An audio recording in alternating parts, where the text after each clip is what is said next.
que su labor principal es esa: predicar y enseñar. Pablo vivió para predicar el evangelio, vivió para predicar el evangelio. Hermanos, donde veía una tierra fértil, ahí Pablo iba.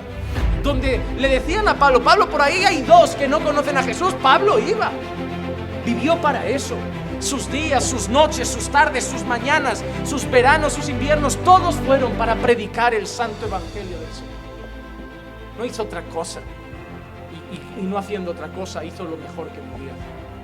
Porque la lucha de todos los creyentes es esa: encontrar tiempo para hacerlo en medio de un mundo que cada día nos absorbe más. Pero hay que encontrarlo. Debemos predicar el evangelio.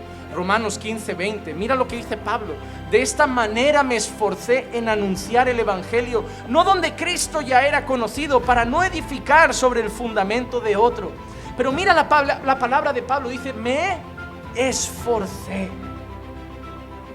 Pablo no se levantaba, vivía su vida y de vez en cuando dice: mira, a esa persona le voy a hablar. Se esforzó, él buscaba, él era intencional, él miraba donde allí no hay nadie, allí todavía no ha ido nadie, allí en ese pueblo no conocen al Señor, y él iba, él viajaba, y mientras estaba en un sitio ya escribía otro: voy a pasar por ahí y voy a predicar allí. Y donde no había Cristo sido predicado, Pablo veía tierra fértil y decía: no, hay que dejar semilla.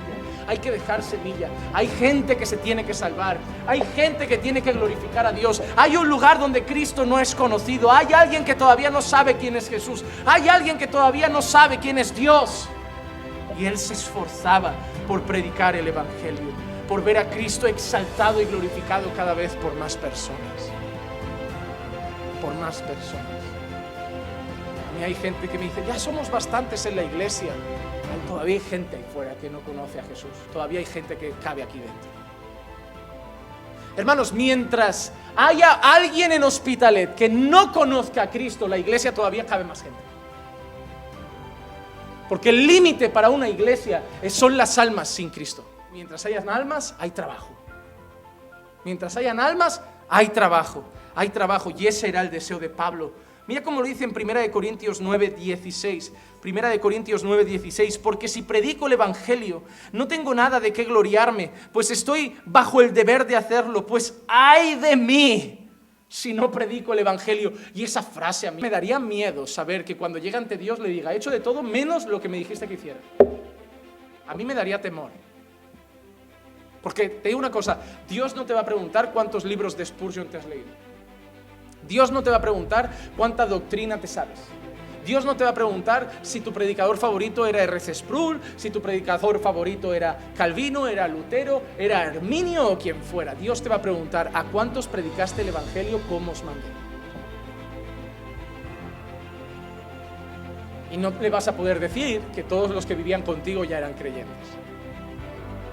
Porque te va a mirar y te va a decir: ¿tus compañeros eran todos creyentes? ¿Tus vecinos eran todos creyentes? ¿En el tren eran todos creyentes? ¿En el autobús eran todos creyentes? Yo no te digo tampoco que te subieras en lo alto de un banco y gritaras en la plaza, pero es que no le hablaste ni a uno. Y cuando Cristo se va junto al Padre, deja una misión: id por todo el mundo y predicad el evangelio. Mientras nosotros muchas veces nos tenemos que decir: es verdad, tengo que predicar, Pablo había otra cosa que se decía: ¡ay de mí si no predico! Mira qué diferencia. Tú te tienes que obligar y Pablo no podía dejar de hacerlo. Hoy a los creyentes le tienes que decir que deben orar, y Daniel acabó en el foso de los leones porque no podía parar de orar. Hoy para que un creyente ore le tienes que decir: o oras o te mando con los leones. Porque si no, no ora. Pero ese hombre acabó con los leones porque no pudo parar de hablar con su Señor. Hoy todo el mundo quiere que cuando llegue el problema se pare como los leones, pero sin tener la relación con Dios que tenía Daniel. Cuidado, porque estamos en una cultura que nos quiere hacer todo el tiempo vivir deleite, entretenimiento, y nos han viciado a eso. Por eso pasamos de la serie al móvil, del móvil a YouTube, del YouTube a Netflix, de Netflix a HBO, de HBO a Amazon Prime. Porque nos han viciado al entretenimiento. Nos han viciado. Y hemos caído en la trampa. Y ahora no sabemos estar quietos. Hermano, el pecado mata. La cosa es seria. Y por eso dedico toda mi vida a enseñarte y a predicar, para que tengas temor de Dios y miedo a pecar. Miedo literalmente a pecar. Miedo a pecar. Pablo decía, si predico el evangelio no tengo nada de que gloriarme, pues estoy bajo el deber de hacerlo, pues ay de mí si no predico el evangelio. Nadie había rescatado tantos pecadores como Pablo, pero ¿sabes qué dice Pablo? No tengo nada de que gloriarme, porque estoy en mi deber de hacerlo. Hermanos, eso es una patada para los que no están haciendo nada. Hay un título en la Biblia muy importante que deben recordar siempre, se llama siervos inútiles. Y cuando hablo de siervos inútiles, las personas que no hacen nada para el Señor se quedan sentadas en plan, soy un siervo inútil. No, tú eres menos que inútil según esa frase. Porque siervos inútiles, la frase es, siervos inútiles somos, solo hemos hecho lo que teníamos que hacer.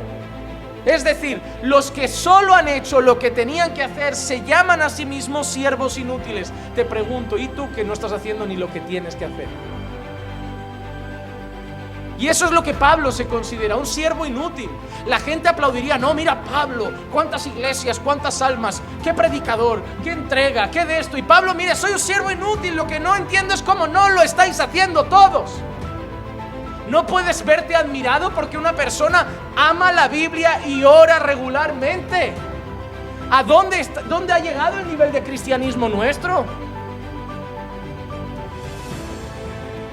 Porque hoy solo decimos a la gente las bendiciones, las promesas, todo lo bueno que Dios te va a dar. Pero no hablamos del compromiso, de la entrega, del sacrificio, del esfuerzo. Y es necesario que la iglesia vuelva a decirle a los creyentes, no habéis sido llamados a estar simplemente yendo a un culto, habéis sido llamados a servir al Señor. Y no digo por servir al Señor esperar que en la iglesia te den un cargo. Te digo ganar almas que se pierden. Y Dios te ha llamado a eso, y no se necesita un máster, y no se necesita ser un catedrático, no se necesita tener una diplomatura, un máster en teología. Simplemente se necesita sentir lo que Pablo sentía. Ay de mí si no predico el evangelio, porque es mi deber hacerlo. Es mi deber hacerlo. Que Pablo no solo sabía que la enseñanza, que la predicación era su mayor deber, sino que además Pablo sabía que lo debíamos hacer en el poder de Dios.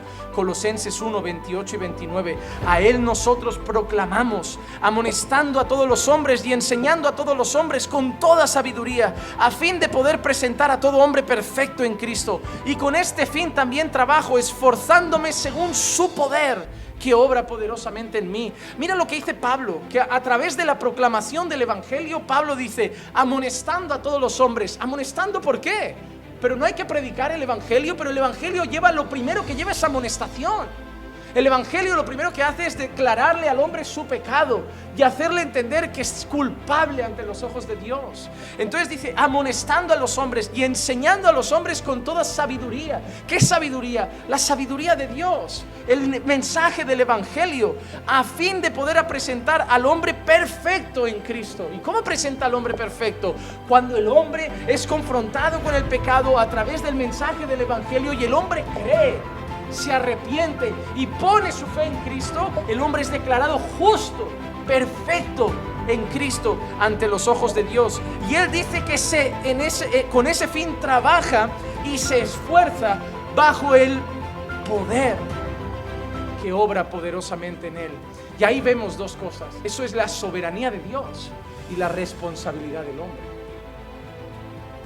Pablo dice, yo soy responsable de hacer la obra, pero yo confío en el poder de Dios. Pablo sabe, yo tengo que ir, pero Él tiene que obrar.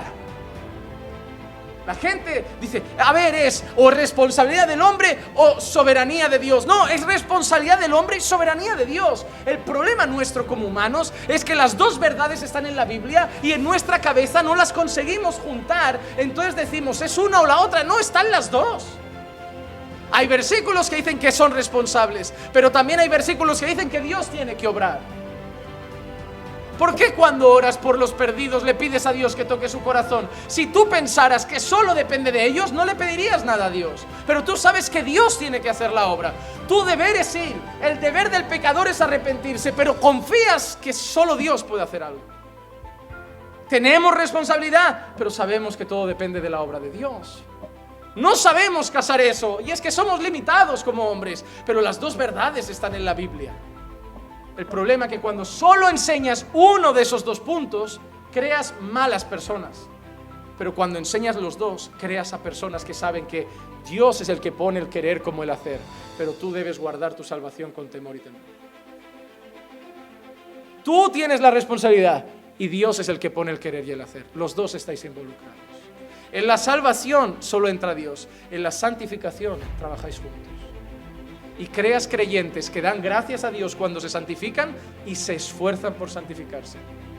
Cuando predicas todo el consejo de Dios.